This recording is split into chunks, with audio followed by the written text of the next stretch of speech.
Okay, folks. So as you know, I jumped off the Ruthless train. When was it? Was it season 3? I don't know. It was kind of a mix for me because the factors for why I stopped watching Ruthless and look, get me wrong. I was aboard since day one. Like, go to my Ruthless playlist.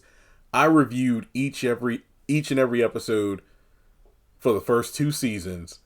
I know I did the first half of season 3. I can't remember if I fell off either during the mid-season finale or the season finale. But for me, it was kind of a couple of different factors. Number one, the hiatus periods were a bit too long.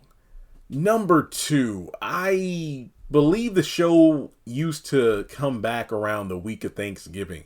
And then they dropped 3 episodes at once. And I'm like, these weren't like 20-minute episodes like Zatima or Bruh. This was like a show where episodes could range on average from like 42 minutes to sometimes over an hour. And I'm like, I just don't have it in me to keep up.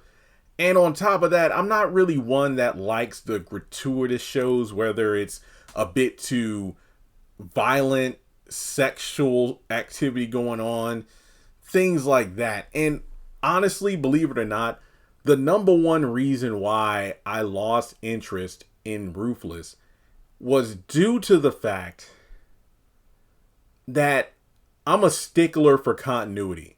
Ruthless was a spinoff of The Oval.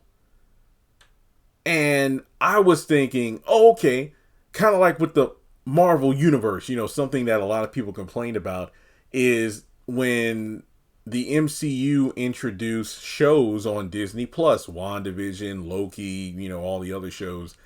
And a lot of people felt like, wow, this is extra homework, like DLC content. Basically, I have to watch this other show or these two shows if I'm supposed to understand what's happening within the next Marvel movie that gets dropped.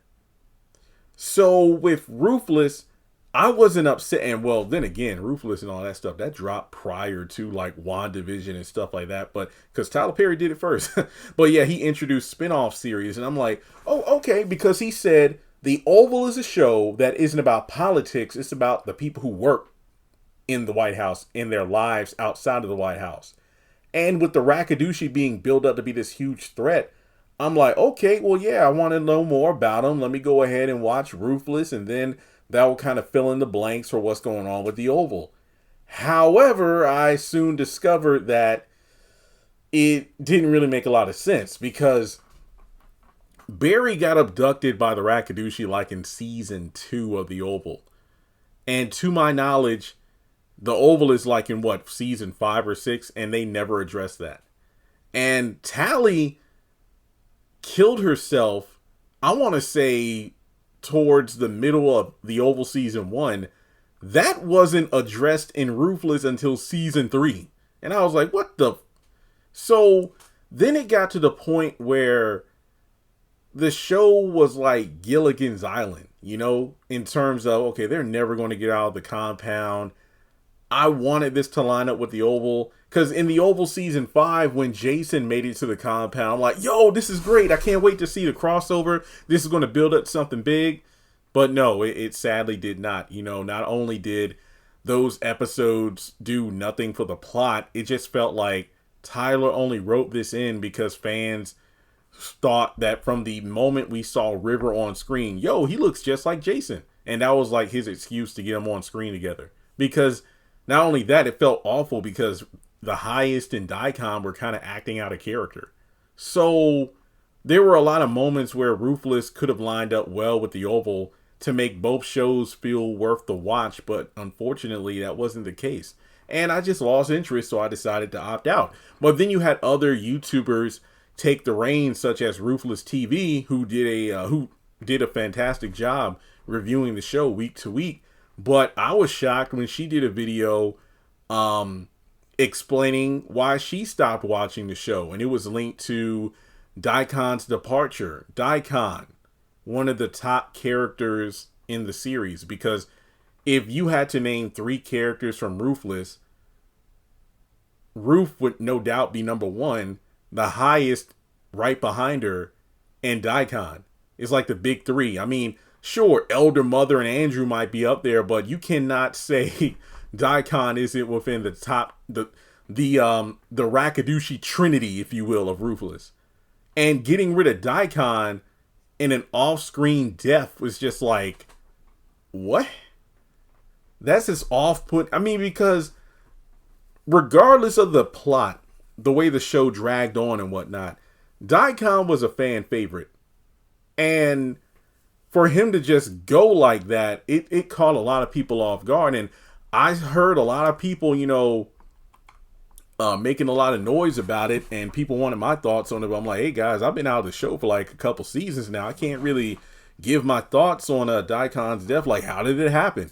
And basically, River became the new Dikhan, and I'm like, oh, I kind of saw this building up, but overall, I don't know. So Lenny Thomas, the actor, he posted a video recently going into detail about the fact that he was laid off, and like he doesn't blame, any production company or Tyler Perry, whoever. It's just like that's the way the game works. He's grateful for his time on the show. It gave him visibility. It gave him, interest from, other parties and whatnot. But he got laid off at the worst possible time, basically having his legs cut from under him. But that's the nature of the game. And his clip where he talked about on social media, it didn't sound discouraging. It just sounded motivational. And I felt something after watching it. I'm like, you know what? That's the right attitude to have, to like not put all your cards into, all your eggs in one basket, or all your cards on one game. It's like you got to spread yourself out. Hence why, like, for example, a couple years ago when my channel got demonetized, I'm like, well, first of all, I'm glad I had my eBay side hustle. And what did I do? I put together a second channel, and now I have 2. Technically, I have 4, but only 2 are monetized. And it's just like, at any moment, life can shift. Like, you think you're doing well. You think, oh man, I'm making more money than I ever have. Or, wow, this show continues to get picked up and I'm a main character. I want to be on this thing for years. And then out of nowhere, laid off. Now, look, I'm not going to stand up here or sit, because I'm actually sitting while I record. I'm not going to sit up here and come up with theories or try to guess why he was let go. I do not know. Maybe the show was going in a different direction. I have no clue. I have no clue. I see a lot of people with their own ideas as to what happened, but I'm not here for that. I'm not. But looking at the TikTok post, I love how a lot of people are showing him love in terms of, look, you were the reason I watched the show, or yeah, the show was too dark for me, but I love Dikhan, and everybody giving words of encouragement of like, hey, don't worry, something better is coming along the way. And Lenny was actually promoting, I believe, a project he has dropping this Friday, September 5th, entitled Beggar Man. You can pre-order the film on Fandango. And it's just one of those things where, like, if you want to show love, go ahead and support his project. And I'm always one to clap for individuals who have something going on outside of Tyler Perry Studios, whether they're currently on a Tyler Perry project or not. Them having other movies, or they have a product, or, I don't know, like a clothing line, food, whatever it is. It's just one of those things where utilizing your visibility while you're on a hit show to branch out into other venues, that's the name of the game. But yeah, I don't really know how long Ruthless is going to continue. And same with the Oval in terms of the whole Derek Dixon lawsuit thing. I am very curious to see if we'll see more of the Oval before the end of the year. Honestly, I could care less, but only time will tell. So yet again, if you want to support Lenny Thomas post Ruthless, check out Beggar Man on Fandango. Matter of fact, I'll do 2 things. I'm going to link the TikTok video where he talked about getting laid off, as well as a link to Fandango where you can pre-order Beggar Man in the comment section below. Let me know some of your favorite Dikhan moments in Ruthless. Do you still watch the show? Was Dikhan one of your favorite characters? If you stopped watching Ruthless, when did you stop? And what other shows could you see Lenny playing a role in? Dude is talented, so I can't wait to see what he has cooking next.